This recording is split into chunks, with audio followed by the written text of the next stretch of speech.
अतिशय महत्त्वाचा असा विषय आहे हा।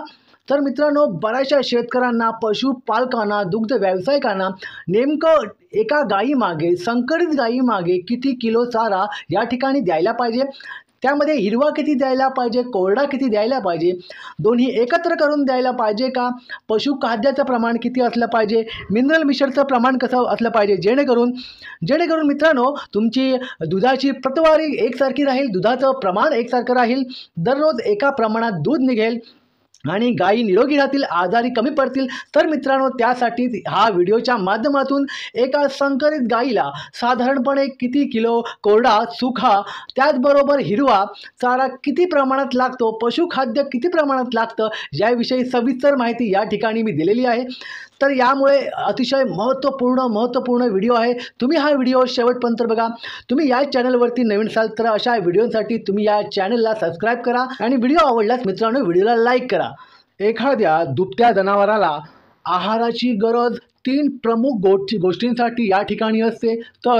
तर पहिली गरज म्हणजे मित्रांनो, त्याच्या दूध उत्पादनासाठी जर जनावर दूध देण्याच्या स्थितीमध्ये असेल तर त्याच्या शरीरातून निघणाऱ्या, तयार होणाऱ्या दुधासाठी त्याला जास्तीच्या आहाराची गरज या ठिकाणी लागत असते। त्यानंतर आहाराची गरज असणाराची म्हणजे त्याचा प्रजनन काळ। मित्रांनो, जर एखाद्या जनावर गाभण असेल, गर्भावस्थेत असेल तर त्या पिरियडमध्ये त्याच्या पोटातील जनावरासुद्धा सांभाळायचं असतं, त्याला जास्त आहाराची गरज असते मित्रांनो त्या ठिकाणी। तर त्याचबरोबर त्याचा आहार, जास्त प्रमाणात आहार लागण्याचं कारण म्हणजे त्याचं शरीरसुद्धा प्रसूतीसाठी सक्षम करण्याची गरज या ठिकाणी जास्त आहार प्रजनन काळात लागत असतो। त्यानंतर आहाराची गरज लागणारी तिसरी गोष्ट म्हणजे शरीराची वाढ। तर मित्रांनो, जसं एखाद्या जनावराचं वय वाढत तसं त्याची लांबी, रुंदी, उंची या ठिकाणी वाढत जाते आणि जर ते जनावर काही मशागतीचं कामं करत असतो तर त्याच्यासाठी सुद्धा दररोज काही प्रमाणामध्ये ऊर्जा लागत असते। तर या ऊर्जेसाठी जे काही आहार लागणार आहे तर तो आपण शारीरिक वाढ याच्यामध्ये पकडत असतो।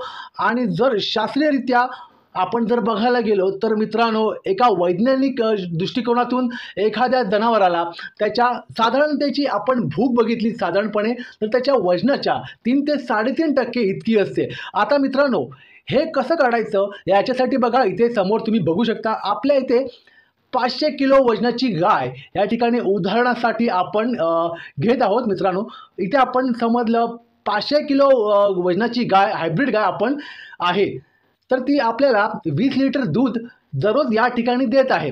तर मग तिला शास्त्रीय वैज्ञानिक दृष्टिकोनानुसार किती आहार दिला पाहिजे जेणेकरून आपल्याला दररोज 20 लिटर दूध देईल, फॅटसुद्धा तितकाच असेल, SNF तितकाच असेल।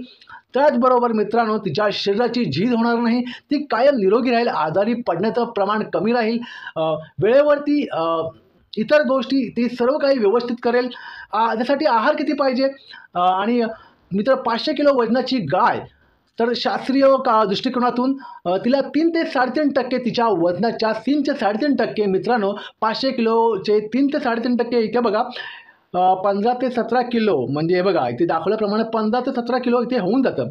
तुमचे 600 किलोची गाय असेल समजा तुमची, तर त्याचे 3 ते 3.5% कॅल्क्युलेटर काढू शकता तुम्ही किलोमध्ये, तर तितका किलो आहार या ठिकाणी तुम्हाला द्यायचा आहे। आता मित्रांनो, हा आहार म्हणजे कोणता, याचा कोरडा किती, त्याच्यानंतर हिरवा किती, तर हा प्रश्न या ठिकाणी शिल्लक राहतो। पशुखाद्य किती, तर यासाठी पूर्ण माहिती या ठिकाणी मी देत आहे। व्हिडिओ थोडासा लांब होणार पण हा अतिशय व्हिडिओ महत्त्वपूर्ण आहे। हे कोणी सांगत नाही मित्रांनो, 15 ते 17 किलो हे आपलं 3 ते 3.5% गायीच्या वजनाप्रमाणे आलेलं आहे। तर मित्रांनो, हे 15 ते 17 किलो हे पाणीविरहित शुष्क किंवा कोरडा आहार एखादी 500 किलोची गाय खाऊ शकते किंवा तिच्या पोटात तेवढीच जागा असते असं वैज्ञानिकांनी या ठिकाणी जाहीर केलेलं आहे। आता मित्रांनो, हे 15 ते 17 किलो हा पाणीविरहित आहार आहे, बरोबर। तर आता इथे दूध उत्पादनाच्या प्रमाणात त्याचबरोबर आपल्याला पशुखाद्यही या ठिकाणी द्यायचं आहे। तर मग पशुखाद्याचं प्रमाण आपण थोडंसं वेगळ्या पद्धतीने काढत असतो।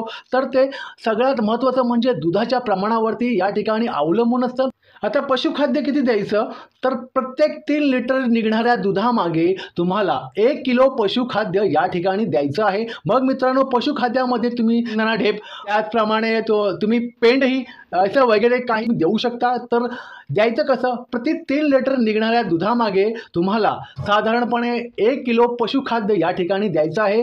तर आपले उदाहरणात धरलेली गाय 20 लिटर दूध देते आहे, तर तिला आपल्याला त्या हिशोबानुसार 6.5 किलो पशुखाद्य द्यायचे आहे. आणि मित्रांनो, मग आता 6.5 द्यायचे, पण अजून 1 किलो त्याच्यामध्ये टाकायचं आहे, जास्तीचं टाकायचं आहे, कारण की तिला तिच्या शरीर पोषणासाठी सुद्धा पशुखाद्याची गरज असते. मित्रांनो, हे वेद संपल्यानंतर पुढे तिला परत गाभण राहायचं आहे, वासराला जन्म द्यायचा आहे, पुन्हा वेद चालू करायचं आहे.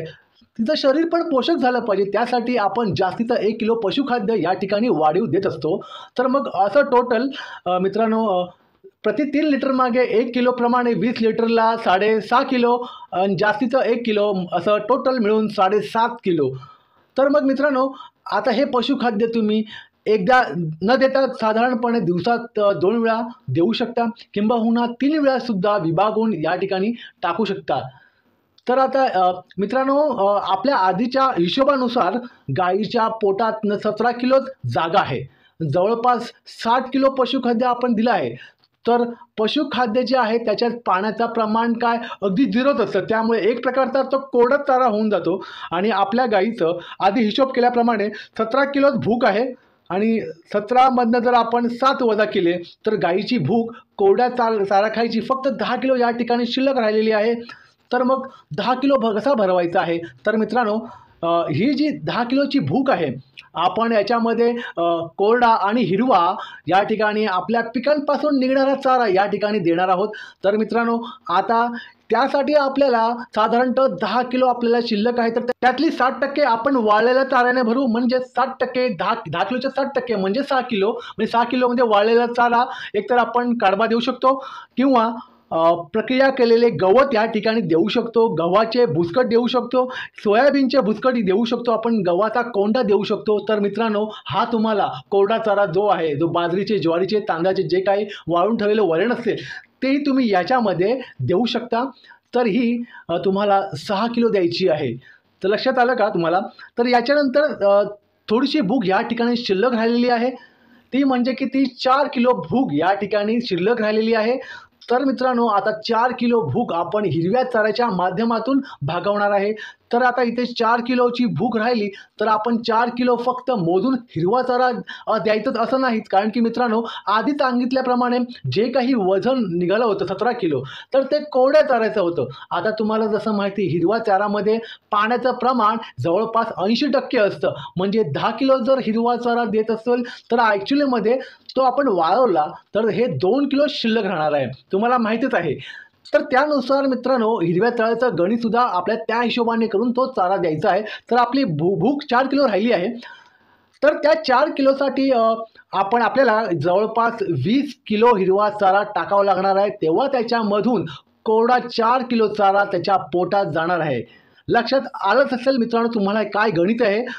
तर यासाठी मित्रांनो, तुम्ही यासाठी जर पर्याय म्हणून बघितला तर मका देऊ शकता, कडवळ देऊ शकता, त्यानंतर हत्ती गवत, मार्बेल, त्यानंतर नेपियर, हिरव्या बाजरीचे तुम्ही दॉडी ताट देऊ शकता, किंवा इतर वरण पिके जर असतील हिरवी तुमच्याकडे तीही तुम्ही देऊ शकता. मित्रांनो, याच्यामध्ये हिरवा चारा या ठिकाणी द्यायचा आहे.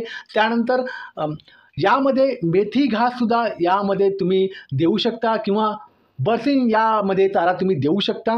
तर मित्रांनो, अशा प्रकारे तुम्हाला हिरवा चारा आणि पशुखाद्य याचं टोटल या ठिकाणी करून तुम्हाला 17 किलो या ठिकाणी हिशोब हा बसवायचा आहे. तर आता मित्रांनो, आतापर्यंत जे हे एक शेवटचं गोष्ट तुम्हाला आहारामध्ये राहते मित्रांनो, ती म्हणजे मित्रांनो खनिज मिश्रण किंवा मिनरल सप्लिमेंट किंवा मिनरल मिक्सर.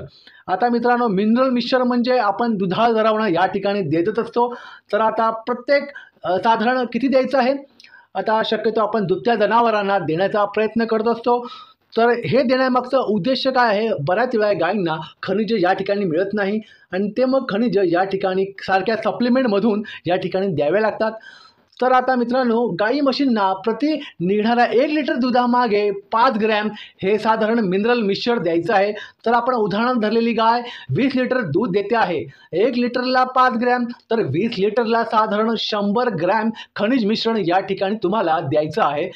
आता एक म्हणजे सर्वात महत्त्वाची गोष्ट म्हणजे पाणी. 1 लिटर दूध तयार करण्यासाठी गाईला 4 ते 5 लिटर पाण्याची गरज असते. त्यामुळे मित्रांनो, गाईला भरपूर प्रमाणात पाण्याची उपलब्धता करून द्यावी लागते. 3 ते 4 वेळा दिवसातून पाणी पाजायला द्यावे. तर मित्रांनो, ही होती साधारणपणे आहार द्यायची त्या ठिकाणी पद्धत. तर मित्रांनो, हा व्हिडिओ पूर्णपणे बघितला त्यामुळे धन्यवाद.